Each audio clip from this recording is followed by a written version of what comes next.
Como muchos sabréis, hace unos meses la Universidad de las Hespérides lanzó junto a Visual Factory la primera formación universitaria en inversión multimercado y diversificación. Se trataba de un curso de formación universitaria que abordaba en detalle la inversión en diversos tipos de activos y de sectores económicos. La inversión en renta fija, la inversión en renta variable, la inversión inmobiliaria, la inversión en criptoactivos o la inversión en materias primas. ¿Y cuáles fueron los resultados? Pues más de 3.000 personas se terminaron apuntando a la primera edición de este curso, convirtiéndolo en uno de los más exitosos de toda la historia en el mercado hispanohablante. Es más, dado que la tasa de devolución de la matrícula ha sido sustancialmente inferior al 1%, parece que también el grado de satisfacción de los alumnos es elevada. Y quizá alguno en estos momentos se esté planteando si habrá una segunda edición de este curso. Pues sí, la habrá, pero en estos momentos todavía no está abierto el plazo de matriculación. Dentro de unos meses se abrirá, durante solo una semana, un nuevo plazo de inscripción para la segunda edición de este curso. Y si no quieres que se te pase la oportunidad de inscribirte a esta segunda edición, puedes registrarte en el enlace que aparece en la caja de descripción del vídeo o en el comentario destacado para apuntarte en la lista de espera, de tal manera que recibas inmediatamente el aviso nada más se abra el plazo de inscripción. Entre tanto, y por si quieres hacerte una idea del tipo de sesiones que se ofrecen en este curso de inversión, multimercado y diversificación, te dejo la primera clase que impartí en este curso sobre introducción a la renta variable. Se trata de una clase en la que intento conectar la lógica económica más general sobre la inversión en capital con la práctica de la inversión en bolsa. Espero que la disfrutéis. Pues lo dicho, buenas tardes a todos y bienvenidos a esta sesión de introducción a la renta variable, donde, bueno, mi objetivo dentro de este curso de Visual Factory y de la Universidad de las Hespérides es vincular lo básico que sabemos de la renta variable desde la teoría económica con la práctica inversora dentro de esa renta variable. Es decir, tratar de aplicar una lógica económica a la comprensión, al análisis y a la práctica de la inversión bursátil. Entonces, para esto vamos a comenzar con algo relativamente elemental y es la disputa o la contraposición económica que a veces se establece entre capital y trabajo. Si vamos a la fórmula de producción, ya sea micro o macro, ya sea de producción de una empresa o de producción agregada a la fórmula, a la expresión de oferta de producción más básica que podemos encontrar en un libro de texto de economía, veremos que lo que nos indica es que la producción, en este caso Y, es una función de dos factores productivos, el trabajo y el capital. Claro, cuando decimos esto, lo que estamos señalando es que estos dos factores, trabajo y capital, son necesarios para producir. Y por tanto, si los dos son necesarios para producir, tiene sentido que esa producción, que es conjunta, que es un resultado conjunto de la unión, de la complementación de estos dos factores productivos, luego se distribuya entre ambos, que una parte de la producción generada con la unión del capital y trabajo vaya al trabajo, eso sería el salario, y que otra parte vaya al capital, eso serían las rentas del capital.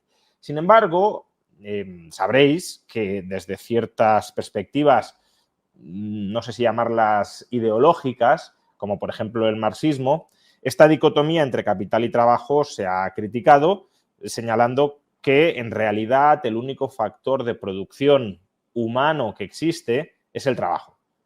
Que como el capital al final es un producto, es un resultado del trabajo, lo único que necesitamos para producir, lo único humano que necesitamos para producir es el trabajo.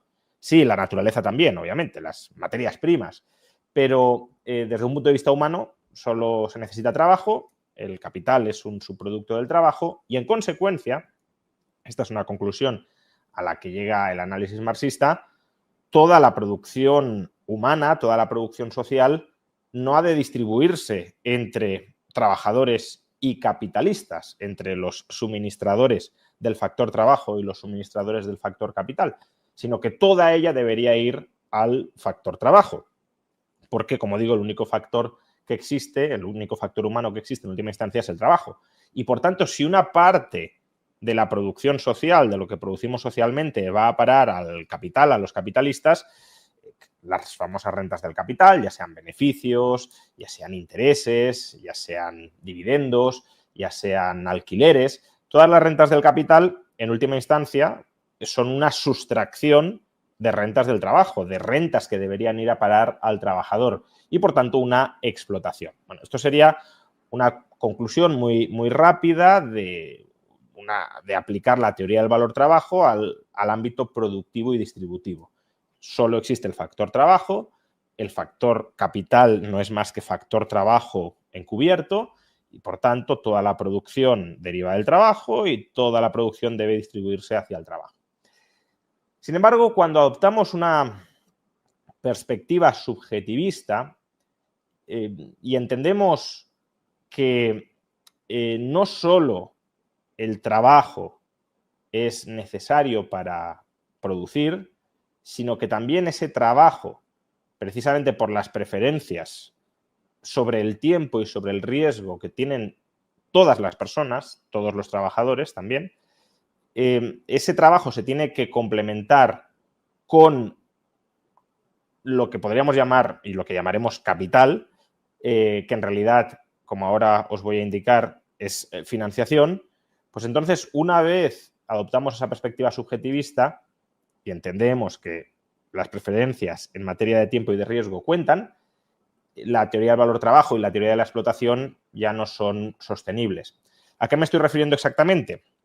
Pues que no es cierto que el único factor de producción humano sea el trabajo. No es cierto que lo único que necesitemos para producir, aparte de la naturaleza, sea el trabajo humano. El trabajo humano se desempeña dentro de unas coordenadas temporales y de unas coordenadas de riesgo o de incertidumbre. No es posible, dicho de otra manera, producir sin tener que esperar hasta que el fruto de la producción llegue en el futuro. Empezamos a producir hoy, pero los resultados de ese trabajo que desempeñamos hoy los conseguiremos mañana, la semana que viene, el año que viene, dentro de 10 años. Por tanto, hay que esperar un lapso de tiempo desde que iniciamos el proceso de producción hasta que lo terminamos, y tampoco es posible producir sin que haya incertidumbre alrededor de ese proceso de producción. Empezamos a producir y no sabemos si vamos a terminar de producir exitosamente o si lo que vamos a producir nos va a ser útil, va a satisfacer nuestras necesidades. Por tanto, cuando Marx decía que solo el factor trabajo es necesario para producir, que solo necesitamos un trabajador que esté transformando la naturaleza, eso es falso. Necesitamos un trabajador y financiación, en el sentido de espera o disponibilidad a esperar y disponibilidad a asumir riesgos para que exista un proceso productivo. Imagínate un trabajador que diga, yo no quiero esperar un año a concluir mi proceso de producción. O yo no quiero soportar ningún tipo de incertidumbre sobre el proceso de producción. Pues si eso es así, ese trabajador no producirá nada. O al menos, mejor dicho, no producirá nada que requiera un año de tiempo y una cierta incertidumbre. Por tanto, el hecho de tener trabajo no nos garantiza que ciertos procesos de producción, por ejemplo, un proceso de producción que dure un año y que esté sometido a incertidumbre, vayan a salir adelante, vayan a ser posibles. Para que ese proceso de producción salga, tiene que haber gente dispuesta a trabajar y gente, que pueden ser los mismos, pueden ser los propios trabajadores u otros, que estén dispuestos a esperar un año a que concluya ese proceso de producción y a asumir el riesgo de que si ese proceso de producción sale mal, las pérdidas me las como yo. Pues bien, llamamos financiación a esa provisión de tiempo y de riesgo al proceso de producción que requiere cualquier proceso de producción. No hay procesos de producción que no impliquen un cierto consumo de tiempo y una cierta asunción de riesgos. Y esto lo que significa es que la función de producción estándar que estudiamos en economía, correctamente interpretada, es cierta. Es verdad que la producción es el resultado de la mezcla de trabajo y capital, pero entendiendo capital no como máquinas físicas, que en ese caso sí son fruto aparentemente del trabajo, sino como la provisión de tiempo y de riesgo, de asunción de riesgos al proceso de producción. Y por tanto, una vez entendemos que cualquier proceso de producción requiere tiempo y riesgo y que puede haber especialistas, agentes económicos especializados en suministrar tiempo y riesgo al proceso productivo, de tal manera que no sea el trabajador el que desempeña la fuerza física o la capacidad de trabajo para transformar la naturaleza, el que esté esperando a consumir en el futuro o el que esté asumiendo patrimonialmente los riesgos de ese proceso de producción, pues ahí ya vuelve a emerger la distinción entre rentas del trabajo, la remuneración vinculada al valor añadido generado por el trabajador en el proceso productivo, y las rentas del capital, la remuneración vinculada al valor añadido que ha generado en ese proceso de producción la provisión de tiempo y de riesgo. Y así pues llegamos a una definición de capital que puede ser simplemente la provisión de financiación a un proceso de producción para obtener un lucro monetario.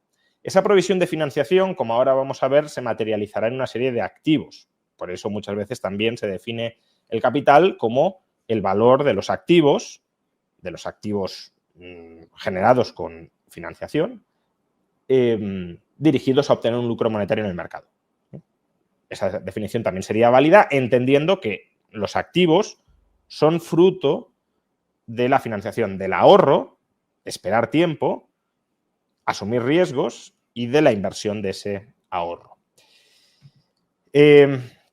Preguntáis por Raúl pregunta, además del tiempo y el riesgo, la organización de los factores productivos también sería otro factor. Sí, efectivamente, si hay mejoras en la eficiencia que pueden lograrse a través de una reorganización de los factores productivos que mejore la productividad conjunta de esos factores productivos, esa información, que a lo mejor podríamos equipararla a un cierto capital humano, pero bueno, esa información, esa tecnología suministrada por alguien potencialmente externo a ese proceso de producción, también sería un factor productivo independiente que requiere de su propia remuneración, y que puede ser a veces una remuneración salarial, por ejemplo, los CEOs pues, hasta cierto punto desempeñan esa función, o puede ser remuneración en forma de rentas del capital. Un capitalista que compra una empresa y la reestructura incorporando su información, pues en sus rentas del capital habrá una remuneración vinculada ya no a la remuneración del tiempo y del riesgo, sino también a ese aumento de la productividad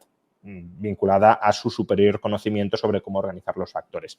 Lo que pasa es que desde un punto de vista marxista, si lo queréis, a largo plazo, esas rentabilidades extraordinarias derivadas de una introducción de nuevas tecnologías, por decirlo de alguna manera, del progreso técnico, eso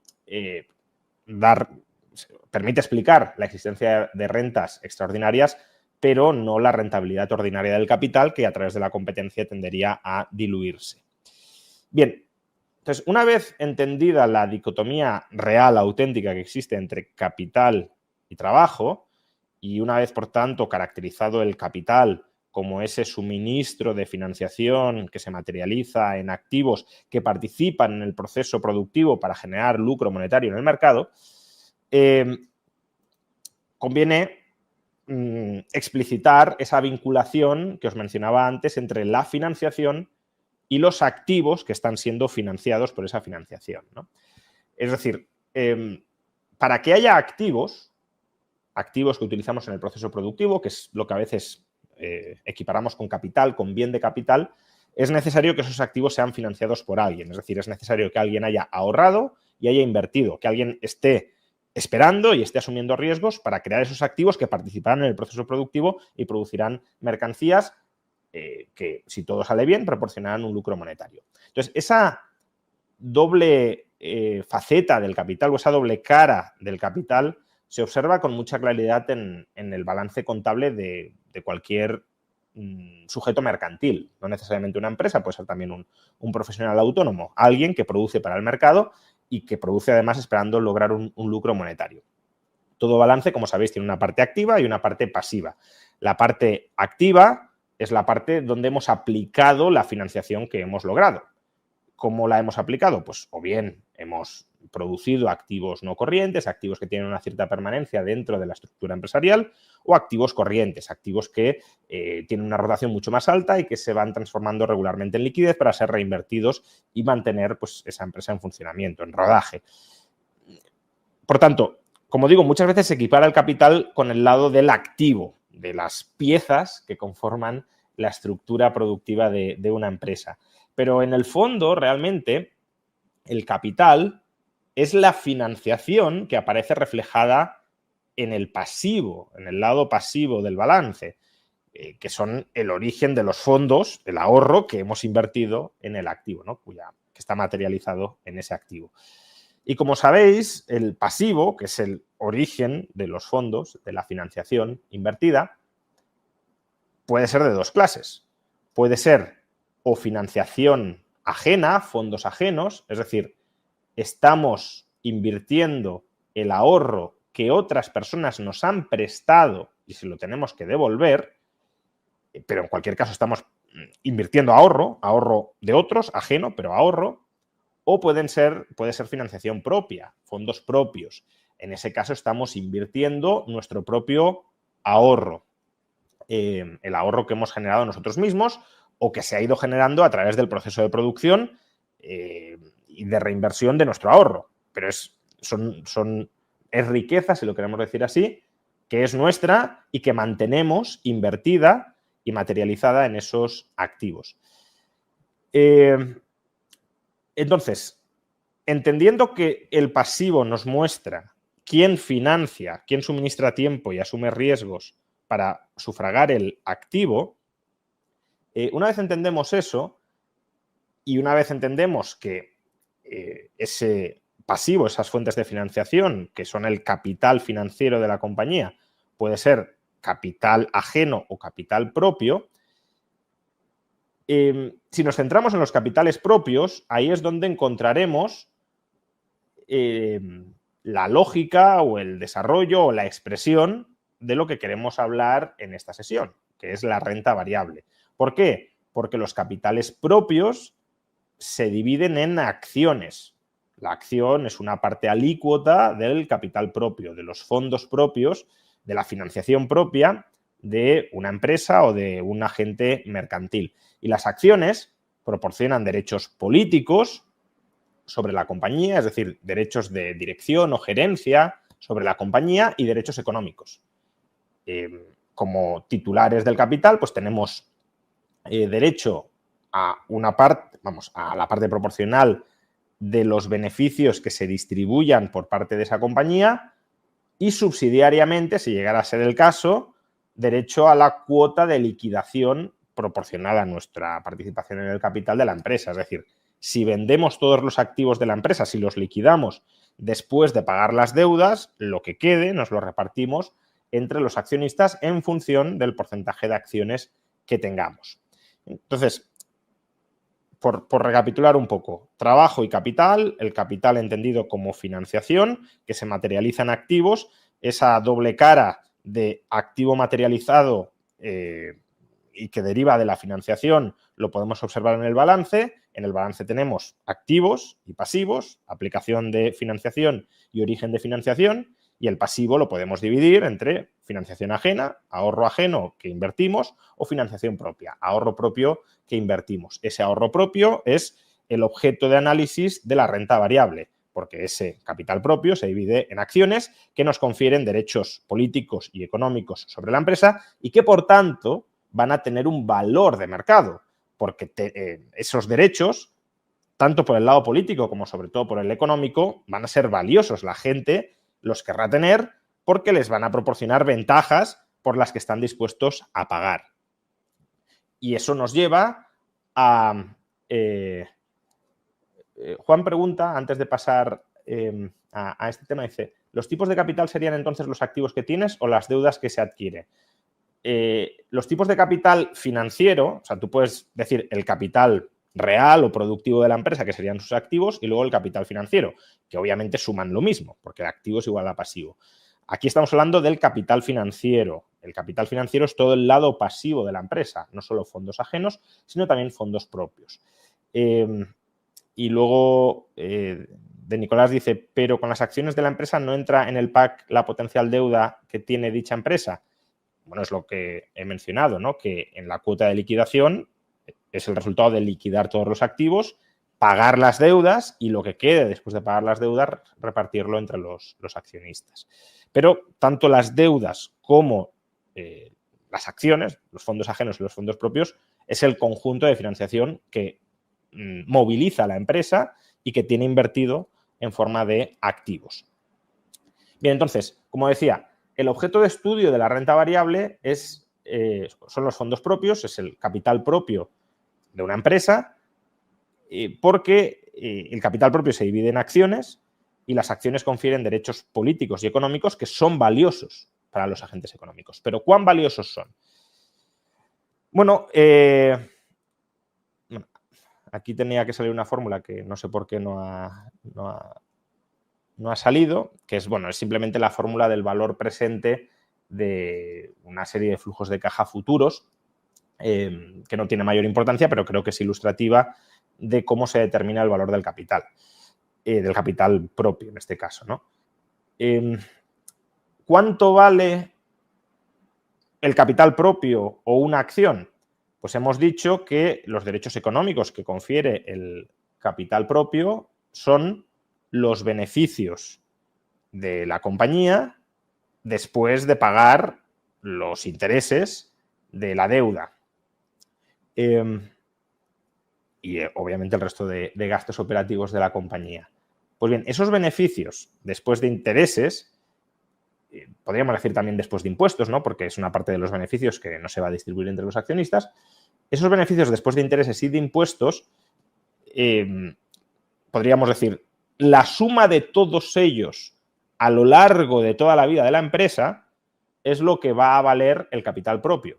Y una acción valdrá, pues, si hay, pongamos, 10 acciones en el capital propio, pues la 10ª parte de lo que vale el conjunto del capital. Si hay 100 acciones, pues la 100ª parte, si hay 1000 acciones, la 1000ª parte. Pero bueno, el capital propio, los capitales propios en su conjunto, podríamos decir así de entrada, que valen la suma, la agregación de todos los beneficios después de intereses y de impuestos que va a tener la empresa a lo largo de toda su vida. Porque si compramos el capital propio, recibiremos ese flujo de beneficios futuros.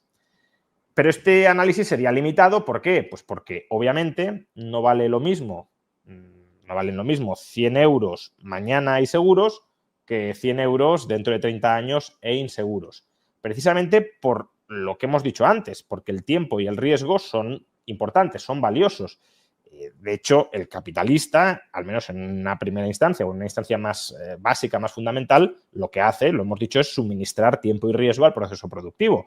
Si el tiempo y el riesgo fueran gratis o irrelevantes, no tuvieran valor, todo el mundo sería capitalista y, por tanto, el capital no tendría valor. Justamente porque no todo el mundo está dispuesto a suministrar ilimitadamente tiempo y riesgo al proceso productivo, el tiempo y el riesgo son valiosos. Y, por tanto, si el tiempo y el riesgo son valiosos, no podemos pretender que recibir un flujo de caja, un flujo de beneficios, dentro de 100 años valga lo mismo que recibirlos mañana. ¿Eso qué significa?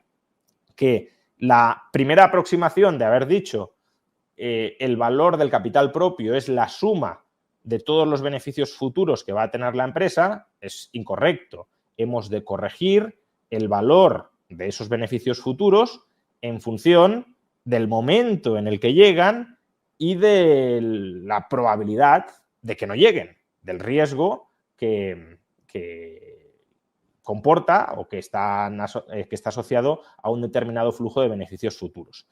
Por tanto, esa operación de actualizar o de convertir esos beneficios futuros en equivalentes presentes y ciertos es lo que se conoce como descuento de flujos de caja y básicamente consiste en recortar el valor de esos beneficios futuros en función del coste de oportunidad que tiene esperar a que lleguen y asumir el riesgo de que lleguen en el futuro. Si los beneficios de una compañía llegan todos a muy corto plazo y son todos muy seguros, pues el descuento, el recorte de valoración será muy pequeño o casi irrelevante. Si la mayor parte de los beneficios de una compañía llegan a muy largo plazo y además son muy inciertos si van a llegar o no, pues entonces el recorte de valoración de esos flujos de caja futuros será muy importante y no sumarán, pues, a lo mejor 100 dentro de 50 años y con un riesgo alto, pues equivalen a 10 hoy, no a 100. Entonces, todo eso va agregando o va sumando hasta llegar al valor del capital propio, pero, ya digo, cuanto mayor sea el descuento, por tiempo y por riesgo que se les aplique a esos flujos de caja, menor impacto tendrán sobre el valor presente del capital. Por tanto, lo que hemos dicho es, el valor del capital propio va a depender de los beneficios futuros de la empresa y del descuento por tiempo y por riesgo que les apliquemos a cada uno de esos beneficios futuros. Esas son las dos ideas básicas, beneficios futuros y tipo de descuento, coste de oportunidad del capital que aplicamos a esos beneficios futuros. Pero quiero enfatizar un tercer aspecto que está implícito en lo que he dicho, pero a veces, pues, como tenemos una perspectiva muy determinista, no lo tenemos suficientemente en cuenta, y es que el flujo de beneficios futuros que estamos descontando en función del coste de oportunidad, del tiempo y del riesgo, es un flujo de beneficios futuros esperado. Es decir, son expectativas de beneficios futuros. No está escrito en ningún sitio que vayan a llegar con absoluta certeza, con absoluta seguridad, determinados beneficios futuros. Por tanto, las expectativas, y ahí entrarían pues, lo que Keynes llamaba animal spirits, ¿no? un cierto mayor optimismo o inclinación natural hacia el optimismo y hacia la acción frente a un mayor pesimismo o una mayor parálisis, esas expectativas van a modificar la probabilidad que atribuimos a los distintos flujos de caja futuros, a los distintos beneficios futuros y, por tanto, van a influir también de manera muy determinante sobre el valor de los fondos propios. Unas expectativas muy exuberantes sobre los beneficios futuros de una empresa pueden incrementar mucho el valor de los fondos propios, aún con una misma magnitud de los beneficios futuros que anticipamos y con un mismo tipo de descuento. Y al revés, ¿no? Unas expectativas muy deprimidas o muy funestas pues pueden llevar a que el valor del capital se desmorone simplemente porque atribuimos una probabilidad muy baja a que lleguen ciertos beneficios futuros. Dejadme enfatizar un poquito más esto, porque creo que es relevante para entender por qué en ocasiones la cotización bursátil de una empresa experimenta cambios muy drásticos. Hemos mencionado 3 determinantes del valor de los fondos propios y, por tanto, del valor de las acciones, porque las acciones son subdivisiones de los fondos propios. La magnitud de los beneficios futuros de una empresa, las expectativas que hay sobre esos beneficios futuros, la confianza, si lo queréis, que hay sobre esos beneficios futuros y el coste de oportunidad del capital. ¿Eso qué significa? Pues que si en un momento dado llega nueva información entre los inversores que eleva mucho la previsión de beneficios futuros de una empresa, pues porque se esperaba que este año ganara 100 y ha ganado 500. Entonces dices, bueno, pues si yo hice mis previsiones futuras sobre la base de que este año ganaba 100, el año que viene 150, el año siguiente 200 y ahora resulta que este año ha ganado 500, tengo que revisar todas mis todo el flujo futuro de beneficios que estoy anticipando. Entonces, todo eso llevaría, si la revisión es sólida, digamos, es decir, si dices, oye, ha ganado 500 no por algo extraordinario, sino porque el negocio está yendo estructuralmente mucho mejor de lo que se esperaba, pues entonces revisas todo el flujo de beneficios futuros y eso obviamente elevaría mucho el precio de la acción. Al contrario, si tienes una revisión a la baja, esperaba que ganara 100 y ha ganado 10, dices, esto no es fruto de un mal año que no se va a repetir, es que los fundamentos del negocio son mucho peores. Entonces tienes que revisar a la baja todo el flujo esperado de beneficios, incluso incorporar pérdidas, y eso obviamente también te tumba el valor del capital propio. A su vez, si hay mucha más confianza, mucha más mucho más ánimo inversor en los mercados, las expectativas se pueden inflar y, por tanto, digamos, se puede estar dispuesto a pagar precios mucho más altos por un mismo flujo de beneficios que antes, porque consideras que ese flujo de beneficios es más creíble o tiene una mayor calidad de lo que lo tenía antes. Y al revés, ¿no? El pesimismo extremo te puede llevar a querer pagar mucho menos por un determinado flujo de beneficios futuros esperados, porque consideras que es mucho más improbable que llegue o porque te has vuelto mucho más miedoso y no quieres estar invertido en rendimientos futuros, etc. Y por último, cambios en el coste de oportunidad del capital, que suban o que bajen los tipos de interés, que suba o que baje la prima de riesgo de esos tipos de interés, también pueden mover, obviamente, el valor de los fondos propios, porque modificarán el tipo al cual descontamos esos beneficios futuros y por consiguiente, el valor del capital. Raúl pregunta, ¿y el riesgo y la preferencia temporal cómo se calcula? ¿Va variando? Bueno, eso es justamente podríamos decir, el tipo de interés. En realidad sería el coste medio ponderado del capital, porque el tipo de interés técnicamente sería la remuneración de la deuda y luego el capital propio también ha de estar remunerado. Es decir, que los accionistas te exigen una rentabilidad mínima para seguir siendo accionistas, porque están suministrando tiempo y riesgo y su tiempo y su riesgo vale, ¿no? Y te exigen un mínimo. Entonces, ¿cómo calcular el coste medio ponderado del capital para cada empresa? Es muy complicado. ¿Por qué? Pues porque no hay, digamos, un mercado en el cual cotice exactamente una tipología de empresa que sea siempre equiparable a la tuya y donde puedas observar pues, cuál es el precio de equilibrio para todo ese tipo o esa clase de empresas por tiempo y por riesgo, ¿no? Entonces, de alguna manera lo que tienes que hacer es, oye, ¿cuál es el tipo de interés libre de riesgo de esta economía a 10 años? Pues, no sé, el del bono, la deuda pública.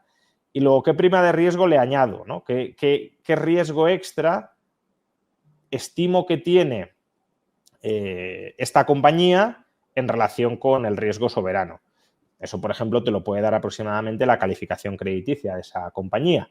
Entonces, jugando con el tipo libre de riesgo, que ahí sí tenemos una cotización clara, más la prima de riesgo, el diferencial por riesgo de la empresa frente al soberano, pues ya puedes tener un tipo de descuento aproximado. Pero son aproximados. Es decir, no tenemos, como digo, un precio claro en el mercado para cada tipología de empresa, porque tipos de interés, o sea, no hay un único tipo de interés en el mercado. Entonces, como hay una amplísima variedad de tipos de interés, cada par de tiempo y de riesgo conlleva su tipo de interés. Pues claro, el punto es de todas las decenas, centenares o miles de tipos de interés distintos que hay en el mercado, ¿cuál es el que más se ajusta a la tipología de mi empresa o de los flujos de caja que recibe mi empresa? Claro, si coges un tipo de descuento muy bajo, estarás sobreestimando el valor de los fondos propios de la empresa, con lo cual estarás dispuesto a pagar demasiado por esa empresa. Al revés, si coges un tipo de descuento muy alto, estarás subestimando el valor de esa empresa, de los fondos propios, y por tanto te puedes quedar fuera de buenas inversiones. Puedes decir, yo no estoy dispuesto a pagar más de 15 por una empresa que a lo mejor vale 50. Entonces, claro, si no estás dispuesto a pagar más de 15 y no se vende nunca 15, no la comprarás. Entonces, es como ahora os voy a intentar explicar, sobre todo en la última transparencia, claro, el arte del inversor es determinar con bastante rigor y fiabilidad los flujos de caja futuros esperados de una empresa, es decir, anticipar más o menos bien cuánto dinero va a ir ganando en cada uno de los ejercicios a largo plazo y luego seleccionar bien cuál es el tipo de descuento, el coste de oportunidad del capital que es aplicable a esa tipología de flujos de caja con ese horizonte temporal y con ese nivel de riesgo. Bien, daos cuenta de que lo que hemos explicado hasta el momento vale tanto para lo que podríamos llamar private equity, es decir, capital propio, fondos propios que no cotizan en ningún mercado, no hay un mercado organizado donde puedas comprar y vender acciones, sino que directamente compras toda la empresa o un paquete accionarial de la empresa, pero negociando directamente con su propietario en una negociación bilateral, como para los fondos propios cotizados, como para las acciones cotizadas en mercados organizados, porque la valoración de los fondos propios que hemos explicado es aplicable a cualquier tipo de empresa y a cualquier tipo de fondos propios. Pero, claro, estamos hablando de renta variable y, en principio, aunque no esté explicitado, de renta variable cotizada en mercados, es decir, de acciones que se venden y se compran de manera organizada en los mercados. Con lo cual vamos a dar el salto a introducir los mercados de renta variable, entender cuál es su función, la función de que existan mercados organizados donde se compran y se venden participaciones de los fondos propios frente a el private equity, que sigue siendo hoy también muy importante en nuestras economías, que es, pues no sé, Mercadona. Pues yo no puedo comprar acciones de Mercadona. Si quiero comprar una parte de Mercadona, tengo que ir a Juan Roig y decirle, oye, me vendes el 10% de la empresa. He de negociar directamente con él sin tener un precio de antemano dado por los mercados, ¿no?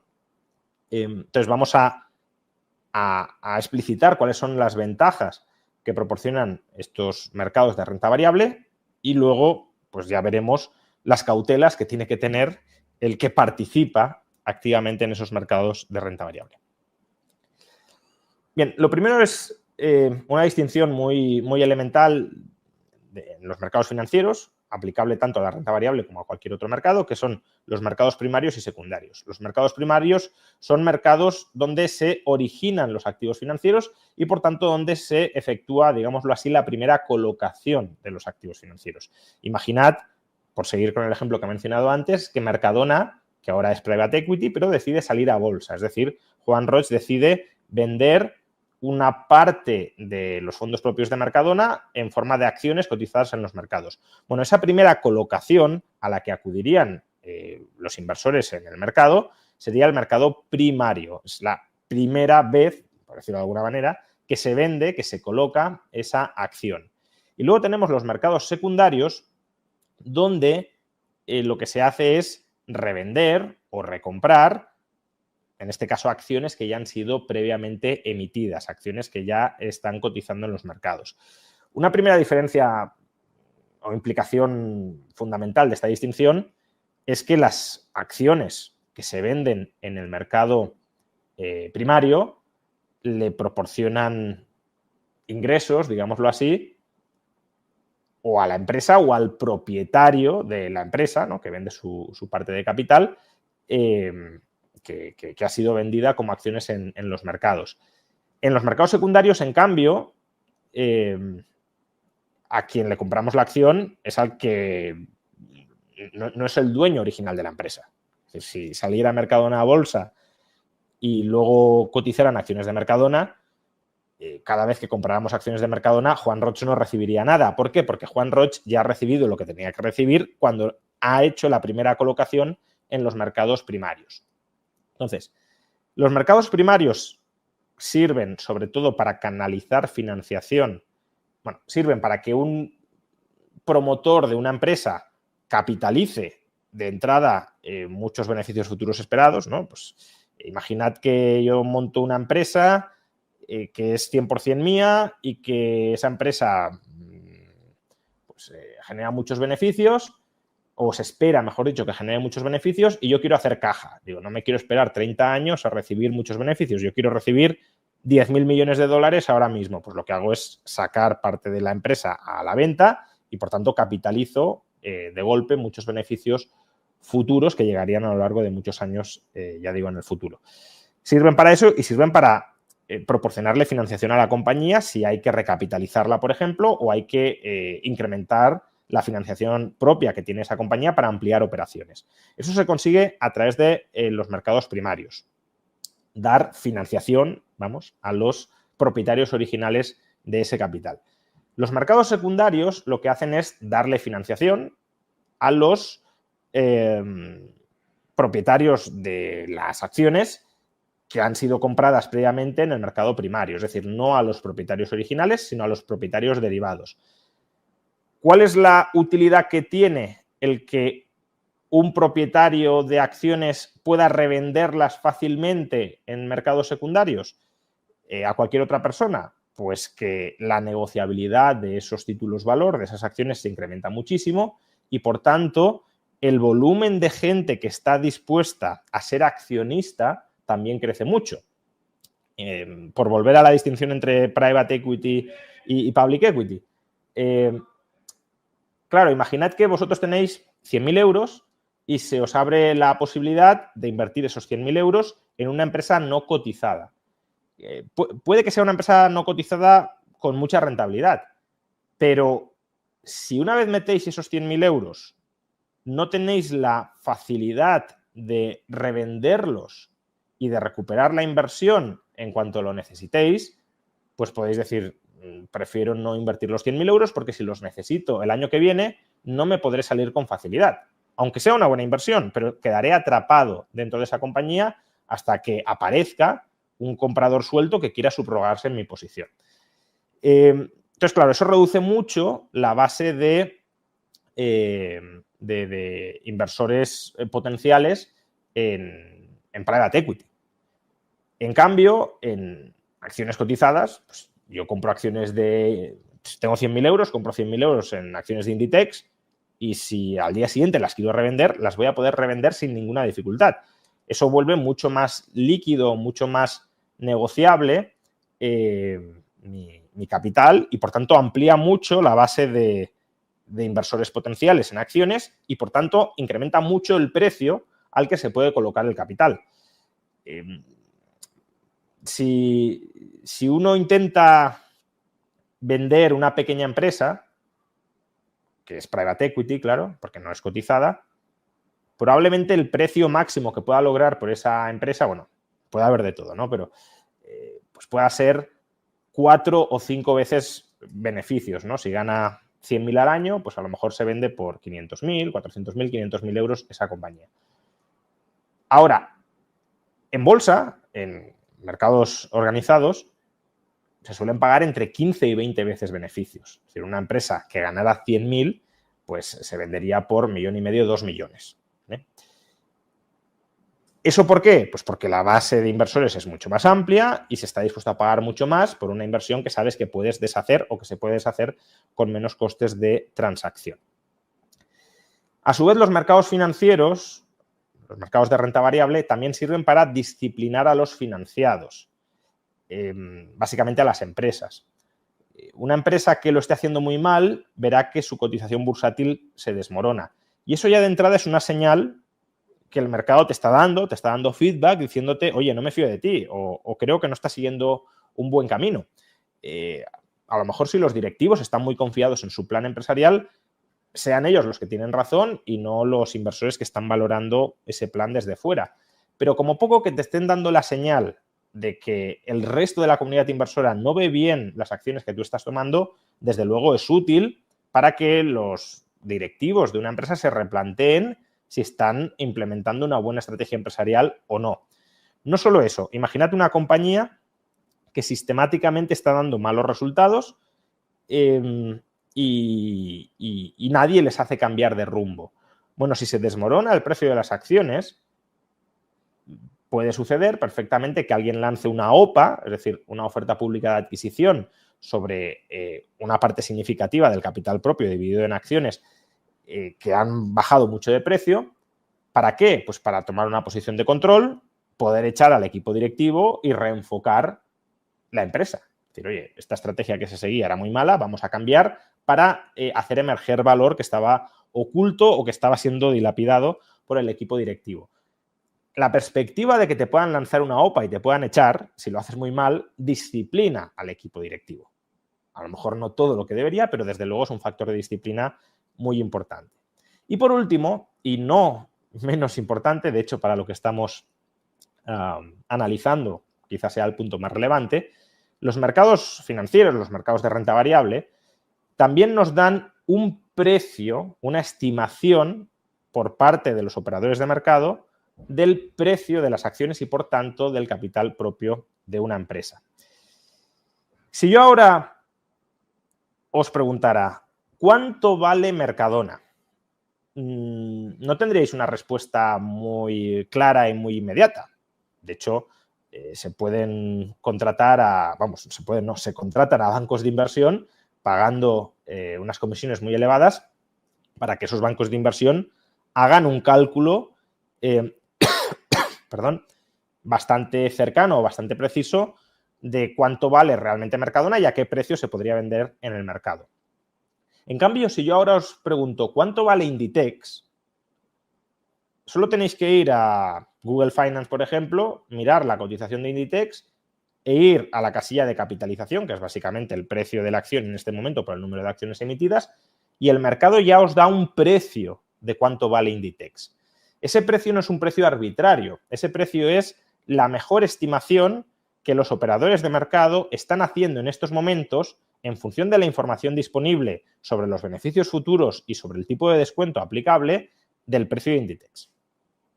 Y eso, desde luego, es una información gratuita o cuasi gratuita que os da el mercado, que ya digo, es muy valiosa. Aunque el precio sea cero, el valor o la utilidad de esa información es muy alta. Tanto que cuando una empresa es privada y quiere salir a bolsa, ya digo que paga tarifas muy elevadas al banco de inversión que capitanea esa salida y que, entre otras cosas, su misión es calcular por cuánto se puede vender esa empresa. ¿Por qué? Porque la empresa privada no cotiza en los mercados y, por tanto, no tiene un precio, el mercado no le está dando un precio continuamente sobre cuánto vale. Lo mismo con nuestras casas, una vivienda. Una vivienda no sabemos exactamente cuánto vale, no tenemos un precio, una cotización que el mercado nos esté dando continuamente. ¿Por qué? Porque no están esas casas cotizando en mercados organizados, no están a la venta y a la reventa en un mercado organizado. Entonces, los mercados de renta variable, otra función muy importante que desarrollan es esta, es la de proporcionar precios, estimaciones de valor a las empresas que cotizan en ese mercado. Y esto, desde luego, es muy relevante para el que quiera invertir en mercados de renta variable. Porque si lo que os he dicho es que el precio que los mercados de renta variable nos están dando por una acción es la mejor estimación que está haciendo el mercado en función de la información disponible sobre sus beneficios futuros y sobre el tipo de descuento aplicable, lo que uno se ha de plantear es, ¿y yo cómo voy a mejorar la estimación que está haciendo el mercado sobre el precio de esa compañía? Es decir, si yo pretendo ser más listo que el mercado, ¿qué sentido tiene que yo espere eso? ¿No? Es decir, si el mercado el mercado reúne las mejores estimaciones de analistas brillantes que están dedicando muchísimo tiempo a analizar una compañía y el mejor resultado que me dan es el precio que aparece en este momento en nuestras pantallas de cualquier acción, ¿cómo puedo ser yo tan arrogante de pensar que voy a poder ganar dinero comprando a un precio que el mercado considera que es el precio justo, el precio adecuado, el precio de equilibrio, y yo creo que es un precio, pues, por ejemplo, muy subestimado? ¿De verdad yo estoy haciendo un mejor análisis que el mercado? Bueno, eso es lo que ahora a continuación vamos a tratar, ¿no? Antes de pasar, sin embargo, hay una pregunta. Miguel dice, ¿podrías dar ejemplos de mercados secundarios? En realidad, la división mercado primario y mercado secundario no es una división localizable. No es que digas, oye, pues el Standard & Poor's es un mercado primario y el IBEX es un mercado secundario. No. Son, digamos, divisiones imaginarias o funcionales, mejor dicho, más que imaginarias, de un mercado bursátil. Cuando una empresa acude al mercado bursátil a hacer una primera colocación de acciones, una oferta pública de venta sobre sus acciones, decimos que está operando en el mercado primario. Por ejemplo, en el IBEX 35, ¿no? Imaginad que una empresa, bueno, ya sería raro que lo hiciera en el IBEX, pero la Bolsa de Madrid o en el Standard & Poor's 500, imaginad que sale a cotización por primera vez y vende acciones en la Bolsa de Madrid. Pues eso es digamos, la parte funcional como mercado primario de la Bolsa de Madrid. Luego, la operativa más habitual que vemos de gente comprando y vendiendo acciones de títulos que ya han sido emitidos, eso sería la función de mercado secundario de la Bolsa de Madrid. Pero no es que el mercado primario sea uno en concreto que esté localizado en un sitio y el mercado secundario otro, ¿vale? Son como facetas o funciones del mismo mercado. Entonces, bueno, lo que os decía, dado que los mercados de renta variable, los mercados bursátiles, ya nos están dando muy buenas estimaciones sobre cuánto vale una empresa, ¿cómo es posible ganar dinero en bolsa? Bueno, lo primero es que el hecho de que estemos comprando a un precio de equilibrio, a un precio justo, a un precio fundamental o ajustado a su valor fundamental, no significa que no vayamos a ganar dinero en bolsa. ¿Por qué? Porque recordad que el valor fundamental, que más o menos vendría a ser lo que representa el precio de equilibrio que en cada momento nos está dando el mercado financiero por una acción, es un valor descontado a un determinado tipo de descuento. Por tanto, si invertimos a ese precio, en principio lo que iremos obteniendo a lo largo del tiempo es la rentabilidad implícita al tipo de descuento que hemos aplicado para calcular ese valor fundamental. Imaginad que hemos descontado al 10% o que el mercado ha descontado al 10% los flujos de caja futuros esperados de una empresa. Si se cumplen todos esos flujos de caja futuros esperados de una empresa y yo invierto hoy al precio que me da el mercado, yo obtendré una rentabilidad del 10% por año por haber invertido a ese precio y que las expectativas que tenía el mercado sobre sus flujos de caja futuros se hayan cumplido. Por tanto, se puede ganar dinero y bastante dinero. Se pueden obtener beneficios ordinarios sobre el capital, rentas ordinarias sobre el capital, sin necesidad de querer hacerlo mejor que el mercado. De hecho, esa es la lógica, si lo queréis, de la inversión pasiva. La inversión pasiva es, yo me indexo al mercado y el mercado me da una rentabilidad que viene a ser el tipo de descuento promedio del mercado. La rentabilidad implícita por esperar y por asumir el riesgo, la volatilidad, de la que ahora hablaré, de ese mercado. Pero si queremos obtener una rentabilidad extraordinaria, es decir, batir al mercado, que esto es muy complicado, no lo consigue al menos sistemáticamente casi nadie, ¿esto cómo se puede hacer? Pues para hacerlo hay que encontrar una brecha entre el valor fundamental y el precio de equilibrio de la acción. Es decir, el mercado me dice, esta acción vale 100 y yo digo, pues yo no creo que valga 100 porque yo creo que esta empresa va a ganar este dinero, esta cantidad de dinero, esta cantidad de dinero, esta cantidad de dinero cada uno de los años. Creo que además no es una empresa especialmente arriesgada, por tanto el tipo de descuento que voy a aplicar para descontar esos flujos de caja no va a ser muy alto y a mí me da que esta acción vale 180. Entonces, si el mercado la está vendiendo por 100 y yo creo que vale 180, pues obviamente, si la compro a 100, algo que vale 180, voy a obtener un rendimiento extraordinario. Por tanto, he de buscar, para obtener rentabilidades extraordinarias, esa brecha entre el valor fundamental y el precio de equilibrio. Esa es, digamos, la oportunidad explosiva que os puede conferir el mercado de renta variable. ¿Dónde está aquí el riesgo? Pues hay dos riesgos. Uno, el más claro, que nos equivoquemos. Que digamos que algo vale 180 y, por tanto, compremos por 100, diciendo esto es una ganga, y en realidad valga 70. Claro, si compramos algo que vale 70 por 100, vamos a perder capital y esa pérdida va a ser irrecuperable. Hemos sobrepagado por una acción y el mercado termina reflejando que esa acción vale 70 y, por tanto, eso no se va a levantar y voy a tener una pérdida de 30 permanente.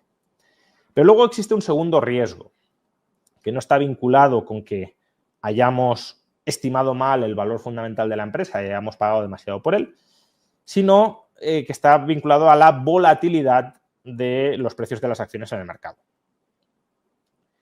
Justamente porque cada instante va llegando nueva información en el mercado, tanto sobre los flujos de beneficios futuros como sobre el tipo de descuento más correctamente aplicable a esa compañía, ¿no? Si tiene más riesgo, menos riesgo, etcétera, y por tanto cuál debemos aplicar.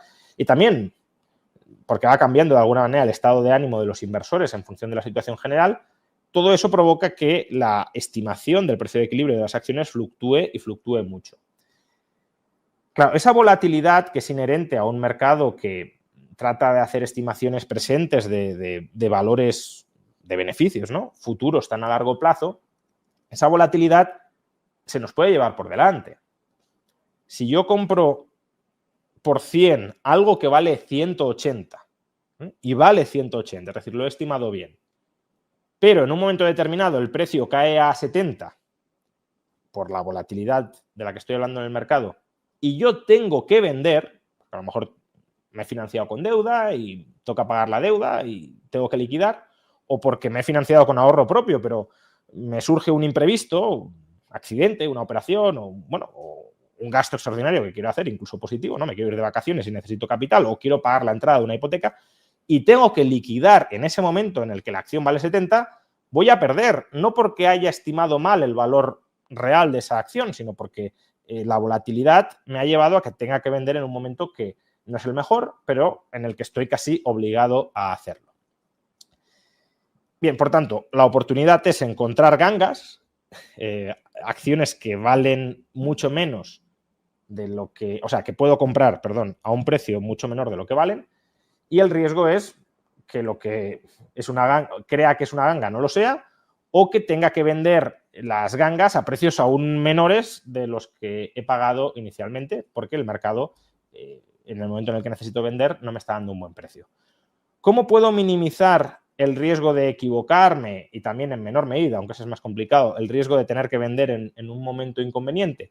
Pues bueno, aquí entraríamos en 3 elementos que los value investors, los inversores fundamentales preocupados por el precio y por la calidad de las acciones, suelen mencionar y que creo que al menos a modo introductorio está bien aludir a ellas. La primera es invertir siempre dentro de nuestro círculo de competencia. ¿Qué significa esto? Invertir en negocios que entendamos, en negocios que conozcamos, en negocios sobre los que tengamos información de calidad. Justamente porque hemos de estimar beneficios futuros y porque también hemos de descontar esos beneficios futuros, si yo no tengo buena información sobre ese negocio, mis estimaciones van a ser muy malas. Y por tanto, el valor fundamental que yo calcule que tiene un determinado capital propio, pues probablemente sea erróneo.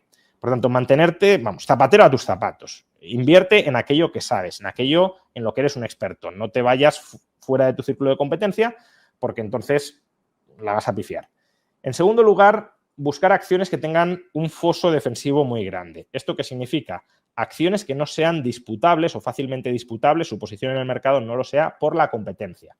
Claro, yo puedo hacer una estimación de beneficios futuros, a lo mejor correcta desde la perspectiva actual, pero si el año que viene aparece una nueva empresa que es mucho mejor que aquella en la que he invertido y la barre totalmente del mercado, la previsión que yo he hecho de beneficios futuros no vale para nada, porque ha aparecido otra que se ha comido a la mía y la ha hecho quebrar.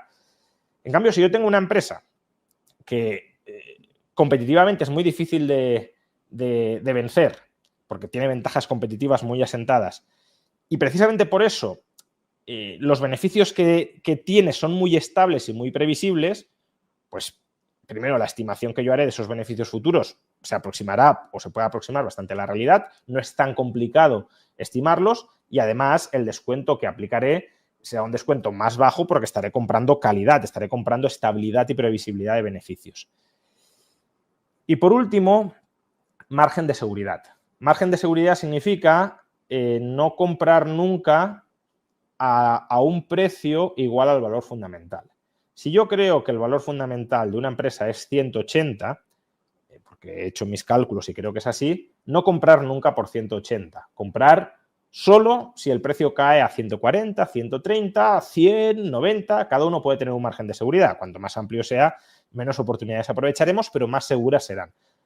¿Por qué el margen de seguridad es tan importante? Pues porque como nos vamos a equivocar seguro a la hora de calcular el valor fundamental, porque no somos prescientes y por tanto no conocemos el futuro al dedillo, si yo estimo que vale 180, pero lo compro por 100, primero, si luego vale 180, habré obtenido una rentabilidad mucho mayor que meramente comprando por 180. Pero es que si me he equivocado y en lugar de valer 180 vale 120, como he comprado por 100, aún gano dinero. Menos del que esperaba ganar, pero aún gano dinero. O si vale 90, pierdo dinero, pero no pierdo mucho. Ahora, si pago 180 y vale 90, pierdo la mitad. Por tanto, el margen de seguridad es, ya digo, muy importante a la hora de cubrirnos de las consecuencias de nuestra propia ignorancia sobre el futuro. Y cuanto mayor margen de seguridad exijamos, ya lo he dicho, menos inversiones haremos, porque, claro, si yo digo, no, yo solo compro con un 90% de descuento frente a mi estimación de valor fundamental, pues te encontrarás muy pocas ocasiones en las que se vendan acciones con al 90% de lo que tú estimas que valgan. Pero bueno, si hay alguna, probablemente pues, sea una muy buena inversión cuando la hagas. Y al revés, si el margen de seguridad que exigimos es muy pequeño, pues aparecerán en nuestro radar muchas inversiones potenciales, pero estaremos expuestos a las consecuencias de habernos equivocado. Y esto era todo lo que os quería contar por hoy. ¿Hay alguna pregunta que se ha quedado pendiente? Voy a intentar responderlas todo lo rápido que pueda. Por ejemplo, David preguntaba, ¿por qué los dividendos están tradicionalmente más gravados por el Estado que la compraventa de acciones? En realidad no es que estén más gravados, porque entran en rentas del capital los dos. Lo que pasa es que sí tienen retención cuando se generan. ¿Por qué? Porque al pagar el dividendo, como que la empresa está distribuyendo beneficios que ya ha generado y en cambio las plusvalías son latentes y de momento no se graban plusvalías latentes. Automáticamente solo las grabas cuando realizas y por tanto obtienes y cierras una ganancia. Miguel preguntaba, ¿hay algún proceso de producción que no requiera capital humano? ¿Dónde situarías la IA? Bueno, a ver, la IA es capital intelectual, si no lo quieres llamar capital humano, porque llamamos capital humano al capital intelectual porque hasta ahora el único intelecto era humano. Pero, por supuesto, la IA es capital humano o capital intelectual. Lo que pasa es que es una comoditización del capital humano, es decir, es generalizar a muy bajo coste el acceso al capital humano, pero es súper capital humano, si lo quieres llamar así. ¿Hay algún proceso que no lo requiera? Yo creo que no. Otra cosa es que digas procesos con muy baja necesidad de capital humano, pero incluso, no sé, hacer una herramienta primitiva en el Paleolítico requería algo de capital humano. Necesitabas saber cómo hacerlo, no es algo automático, ¿no? Héctor, ¿dónde pones el momento actual en donde la IA potencialmente puede destruir el capital humano y, por ende, toda la cadena de producción y el establishment de nuestro statu quo? Bueno, si comoditiza el capital humano, obviamente desvalorizará ese capital humano. Es como si alguien es experto en construir o en criar caballos y aparece el ingeniero capaz de construir automóviles. Pues todo el capital humano de la cría de caballos para los carruajes ya no vale nada. Es una especialización, un conocimiento especializado que pierde todo su valor. Pues aquí lo mismo, el capital humano, el capital intelectual humano se desvalorizaría y todas las empresas cuya ventaja competitiva sea tener en exclusiva ese capital intelectual humano, pues perderían su ventaja competitiva. Eso no significa que se deje de producir, se produciría obviamente de otra manera, pues con mucha más intensividad en el uso de la IA.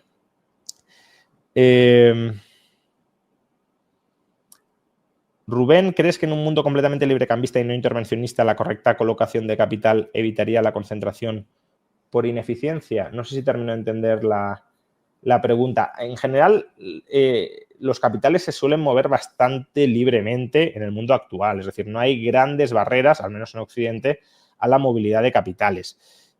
Al menos de capitales financieros. Es verdad que de capitales reales, ¿no? De capitales productivos sí lo hay, porque hay muchas barreras de entrada a la competencia y eso, bueno, no sé si esa era la pregunta, pero genera poder de mercado justamente porque no se pueden enfrentar a la competencia internacional. Pero al capital financiero lo hay mucho menos. Héctor, ¿cómo pones esos conocimientos y sentimientos de las inversiones cuando ya todo se está automatizando con IA bots y transacciones milimétricas sin contactos humanos? Es verdad que la IA si se sigue desarrollando, va a facilitar mucho el proceso inversor y, por tanto, va a volver los mercados financieros mucho más eficientes a la hora de estimar precios. Pero aún así, hay algo que la IA, mientras esté subordinada al interés humano, que ese es otro tema, pero mientras esté subordinada al interés humano no va a hacer, y es determinar cuál es la magnitud de riesgo que tú quieres asumir. Si estás dispuesto a asumir más riesgo y, por tanto, a exponerte a una mayor pérdida de capital a cambio de una mayor potencial ganancia futura, pues podrás obtener rentabilidades extraordinarias o pérdidas extraordinarias. Eso la IA no te lo va no te lo va a hacer, porque la propensión que cada uno tenemos al riesgo, el riesgo máximo que toleramos cada uno es distinto. Hitomi, ¿cómo se divide y controla el valor de las acciones cuando una empresa cotiza en varias bolsas a la vez? Bueno, simplemente pues cotizan distintas participaciones del capital social en distintas empresas, pero siguen siendo subdivisiones de la misma. No es que necesariamente todo el capital social de una empresa cotice en un mercado. De hecho, es así. Inditex, la mitad del capital social es propiedad de Amancio Ortega, no está cotizada, solo cotiza la otra mitad, ¿no? ¿No podría llegar Mercadona a plantearse la bolsa como una fuente de liquidez adicional para sostener su modelo de precios bajos sin tener que depender exclusivamente del margen operativo? Hombre, si tú lo que dices es lo que vamos a hacer es salir a bolsa para tener liquidez y poder tener márgenes negativos quemando esa liquidez, no veo que tenga mucho sentido en el caso de Mercadona, porque Mercadona ya es un negocio consolidado. Si fuera una empresa que necesita penetrar en el mercado, pues sí que podrías decir, oye, vamos a quemar caja durante varios años vendiendo a precios artificialmente bajos, vamos, por debajo de coste, para que así lleguen muchos consumidores, nos conozcan, se habitúen y ya luego ya subimos precios por encima de costes, pero Mercadona no le veo ningún sentido que haga eso hoy por hoy. Si perdiera cuota de mercado, si surge otro supermercado más eficiente y lo que sea, pues ahí se podría plantear esa estrategia que en todo caso tiene poco recorrido, porque no puedes prosperar así. Eso es solo como una especie de campaña de marketing que te estás financiando durante un tiempo. ¿Qué margen de seguridad se suele aplicar? Pregunta Dani. Bueno, eso depende, pero un margen de seguridad del 30 o del 40 ya es un margen interesante, ¿no? ¿Cómo se puede combinar el método de portafolio eficiente con métodos tradicionales de inversión en valor? A ver, la hipótesis de los mercados eficientes no es incompatible con la inversión en valor. ¿Por qué? Pues porque al final lo que estamos diciendo es que el mercado incorpora la mejor información disponible en cada momento, pero la mejor información disponible en cada momento no es la información, toda la información que puede llegar a haber sobre un negocio. De hecho, en ocasiones las tesis de inversión sobre pequeñas empresas pueden ser, incluso para el conjunto de analistas, bastante simples o peregrinas. Con lo cual, si tú eres capaz de, dedicando tiempo, esfuerzo y habilidad y conocimientos que ya tengas interiorizados, si eres capaz de aplicarlos y eres capaz de generar nueva información valiosa que el mercado no ha generado, obviamente ahí estarás siendo capaz de batir al mercado, al menos con respecto a esa inversión, y además al invertir estarás influyendo sobre el precio de la acción y estarás incorporando la información nueva que tú has generado sobre el valor, sobre esa cotización, ¿no? Hugo, ¿todo el mundo utiliza método de descuento de flujos de caja para valorar o hay otras opciones? A ver, el descuento de flujos de caja es como, digamos, el método de equilibrio o el precio o la determinación del precio de equilibrio de la acción. Luego, como la información con la que has de rellenar la fórmula del descuento de flujos de caja es tan, sobre todo a largo plazo, va perdiendo tanta calidad, se pueden utilizar otros métodos heurísticos que, bueno, pues se aproximan a él y que no requieren tantas conjeturas sobre el futuro. Pues, por ejemplo, vía múltiplos, ¿no? Masca, vemos que aumentos de liquidez artificial creada, es decir, no proveniente del ahorro, afecta a las valoraciones. ¿Cómo tenerlo en cuenta para valoraciones por descuento de flujos? Bueno, eso estaría relacionado con lo que podríamos llamar la teoría del ciclo económico, además de raigambre muy austríaca, de cómo se puede manipular durante un largo periodo de tiempo los tipos de interés en el mercado y, por tanto, eso dar lugar no solo a valoraciones infladas de las empresas, sino también incluso a modelos de negocio dependientes del crédito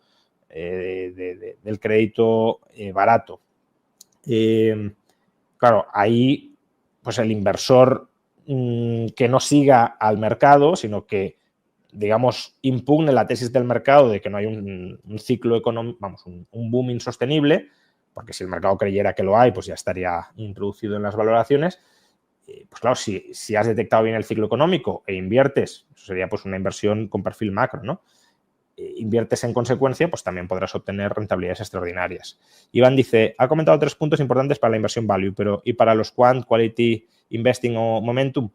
Bueno, yo es que Estoy obviamente sesgado hacia la inversión en valor, que es lo que más conozco, pero por ejemplo el quality investing no es incompatible ni mucho menos con el value, o al menos con el value, digamos, no granjamiano, ¿no? Porque Benjamin Graham, que es el padre del value investing, sí que te venía a decir cómo invierte en cualquier basura siempre y cuando su precio esté por debajo de su valor, ¿no?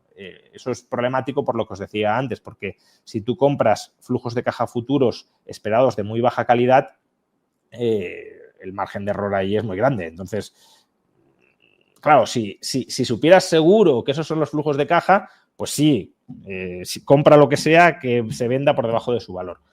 Pero si tú te quieres asegurar, o bueno, no asegurar, si quieres aumentar la probabilidad de que tu estimación de los flujos de caja sea más o menos correcta, ahí ya tienes que invertir en calidad, tanto a la hora de preservar beneficios como a la hora de incrementar esos beneficios, ¿no? Y ahí es donde entraría el quality. Luego, otros tipos de inversión más a corto plazo, yo ahí lo que entiendo que se está haciendo de alguna manera es tratar de anticipar los movimientos de otros operadores de mercado que no compran influidos por el valor fundamental de las acciones, sino, pues, a ver, aquí estamos encadenando como expectativas sobre expectativas, ¿no? Puede haber uno que compre para un inversor fundamental, pero otro que anticipa la compra que va a hacer el inversor fundamental, pues puede comprar antes de que compre el fundamental justamente para revender algo más caro. Y luego habrá otro que anticipe lo que hace el especulador, que está anticipando lo que hace el fundamental, y otro que anticipe lo que hace o lo que va a hacer el que anticipa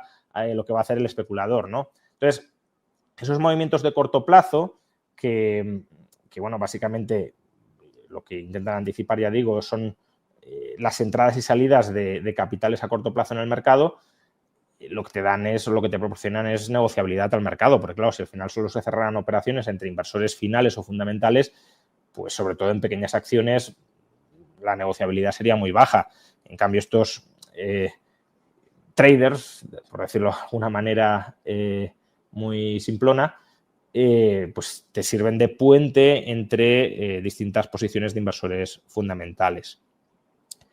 Bueno, como ya nos hemos extendido un poquito y aparte tengo ahora a continuación otras clases que dar, si os parece lo dejamos aquí. Espero que bueno, todo este recorrido desde pues, la visión económica del capital a la aplicación de esa visión económica del capital a la inversión en acciones y a los problemas prácticos a los que se puede enfrentar un inversor, en este caso fundamental en acciones, pues os haya servido como introducción a lo que está por llegar en el curso.